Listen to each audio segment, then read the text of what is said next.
Et si tout ce que tu traverses en ce moment n'était pas une punition? Et si la douleur que tu portes dans ta poitrine ce soir n'était pas le signe que Dieu t'a abandonné, mais au contraire, la preuve qu'il est en train de faire quelque chose de si grand en toi que l'ennemi a tout mis en œuvre pour te détruire avant que tu le découvres. Arrête-toi. Pose tout ce que tu fais. Ce message n'est pas arrivé par hasard dans ta vie. Il y a une main invisible qui t'a conduit jusqu'ici, jusqu'à ces mots, jusqu'à cet instant précis. Tu t'es levé ce matin avec ce poids que tu n'arrives pas toujours à expliquer. Tu souris à l'extérieur. Mais à l'intérieur, quelque chose dit « Jusqu'à quand? Jusqu'à quand vais-je attendre? Jusqu'à quand vais-je prier sans voir de réponse? Jusqu'à quand vais-je tenir avant que tout s'effondre ?» Je connais cette question. Je l'entends même quand tu ne l'as pas prononcée à voix haute. Même quand tu as fait semblant que tout allait bien, pour ne pas inquiéter ceux que tu aimes.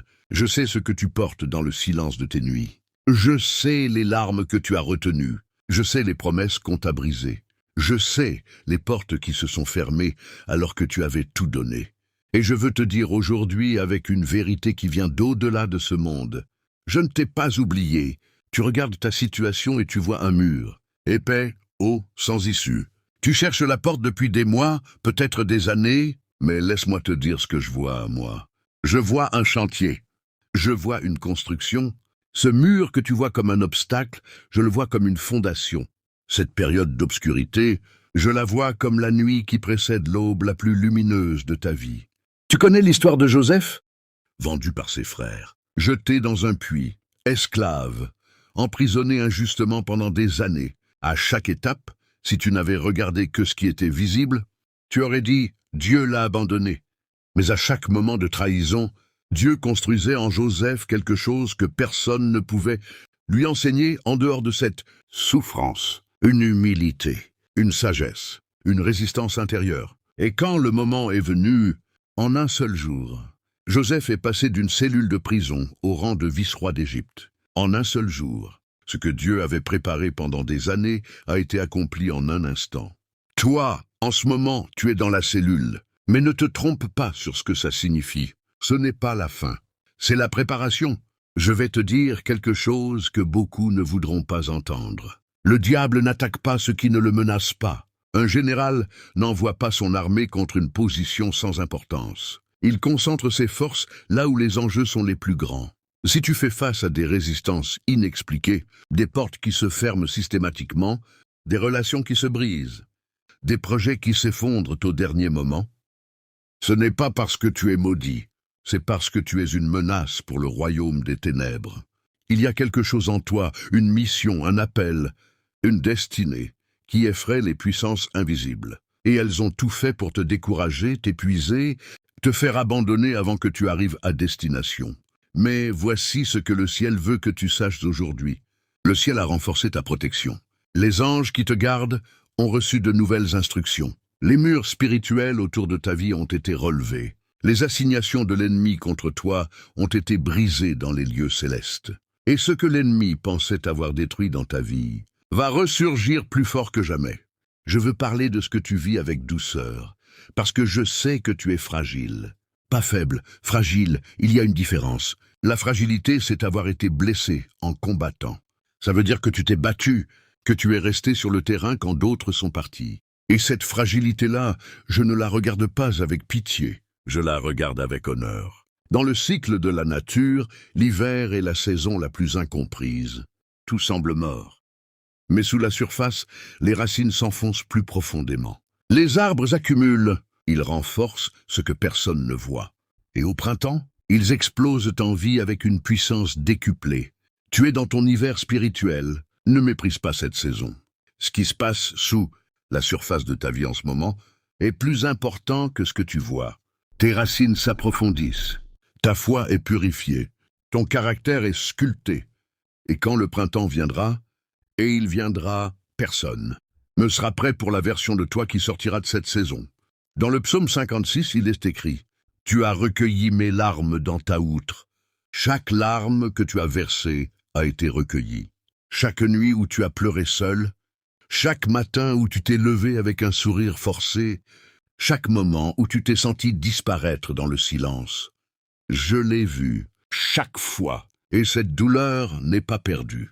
Elle est transformée. L'Écriture dit dans Romains 8, « Toutes choses concourent au bien de ceux qui aiment Dieu. » Pas seulement les bonnes choses, toutes les choses, y compris cette trahison, cette porte fermée, cette relation brisée, cette perte. Dieu est un compositeur de génie, et il utilise même les notes dissonantes pour créer une symphonie parfaite. Ta situation actuelle fait partie du plan de Dieu, pas parce qu'il t'a envoyé la souffrance pour te punir, mais parce qu'il est assez grand pour prendre ce que les hommes, les circonstances, l'ennemi lui-même ont causé dans ta vie, et en faire le tremplin de ton élévation. Pense à la croix.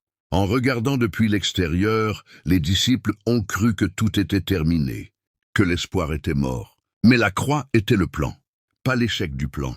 Et dans ta vie, ce qui ressemble à une crucifixion, est souvent la voie vers ta résurrection personnelle. Dieu ne ferme pas des portes pour te punir. Il ferme des portes pour te rediriger. Il ne te laisse pas attendre pour te tourmenter. Il te laisse attendre pour que ce qu'il prépare soit parfait quand ça arrive. Moïse a passé 40 ans dans le désert avant d'être envoyé libérer Israël. Dans ce désert, il apprenait à marcher seul, à entendre la voix de Dieu dans le silence, à faire confiance quand il ne comprenait pas.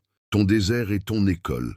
Et le fait que tu y sois encore signifie que tu n'as pas encore tout appris. Pas parce que tu es lent, parce que ce que Dieu a pour toi est si grand qu'il faut un conteneur à la mesure de ce qu'il s'apprête à mettre dedans. Il est en train de t'agrandir. Première chose, reste debout. Pas avec une joie forcée, debout comme un arbre dans la tempête. Tu peux être secoué, tu peux plier, mais tu ne te déracines pas. Continue à prier, même quand le ciel te semble silencieux. Continue à obéir, même quand tu ne comprends pas. Continue à aimer, même quand tu as été blessé. Deuxième chose, garde ton regard sur la promesse. Il y a quelque chose que Dieu t'a dit. Un rêve, une vision, un mot reçu dans un moment de clarté. Garde ce mot précieusement. Ne le laisse pas mourir sous le poids de ta situation actuelle. Abraham a attendu 25 ans pour voir la première partie de sa promesse s'accomplir. Pendant 25 ans, les circonstances parlaient contre la promesse. Mais il croyait, et Dieu lui a compté sa foi à justice. Troisième chose, loue avant de voir. Dans 2 Chroniques 20, le roi Josaphat faisait face à une armée écrasante. Et Dieu lui a dit de mettre les louangeurs en avant les soldats, avant les armes. Et tandis qu'ils louaient, leurs ennemis se sont détruits entre eux. La louange n'est pas une réponse à la victoire. La louange est une arme qui précède la victoire. Le ciel a renforcé ta protection. Tu sais ce qui doit remplir ce silence? C'est toi. Que tu sois libéré, que tu sois guéri, que tu avances, que tu te lèves, que tu réalises enfin ce pourquoi tu es venu sur cette terre. Le ciel a renforcé ta protection. Que rien ne puisse empêcher ce que Dieu a décidé de faire dans ta vie. Que les complots échouent. Que ce qui te destinait à la mort serve finalement à ta vie. Que l'ennemi lui-même devienne involontairement l'instrument de ton élévation. Dieu ne te protège pas juste pour que tu survives, il te protège pour que tu prospères. Il ne te garde pas juste pour que tu existes, il te garde pour que tu accomplisses. Si tu veux, pose une main sur ta poitrine. Seigneur, je me tiens devant toi avec tout ce que je suis, avec mes forces et mes faiblesses, avec ma foi et mes doutes. Merci parce que tu m'as gardé. Merci parce que cette saison difficile n'est pas la fin de mon histoire. Merci parce que tu as renforcé ma protection sans même que je le sache. Je te demande de soigner ce qui est brisé en moi, les espérances déçues, les parties de moi que j'ai abandonnées parce que la douleur était trop grande. Je te les confie, et je reçois par la foi ce que tu as préparé pour cette nouvelle saison, la guérison, la restauration, la provision, l'accomplissement. Je déclare que ma vie t'appartient, et tu es fidèle. Je déclare que je ne reculerai plus. Que peu importe ce que j'affronterai encore, je sais maintenant que tu es avec moi. Dans le feu, tu es là. Dans la vallée, tu es là. Je ne crains plus. Amen. Je suis protégé. Je suis préparé. Je suis destiné à accomplir ce pourquoi. J'ai été créé, et rien ne peut arrêter ce que Dieu a commencé dans ma vie. Si ce message a touché quelque chose en toi aujourd'hui, partage-le avec quelqu'un qui vit sa nuit la plus longue. Parce que l'un des plus grands dons que tu peux offrir à quelqu'un, c'est l'espérance. Et l'espérance ne déçoit pas. Avance, le ciel est avec toi.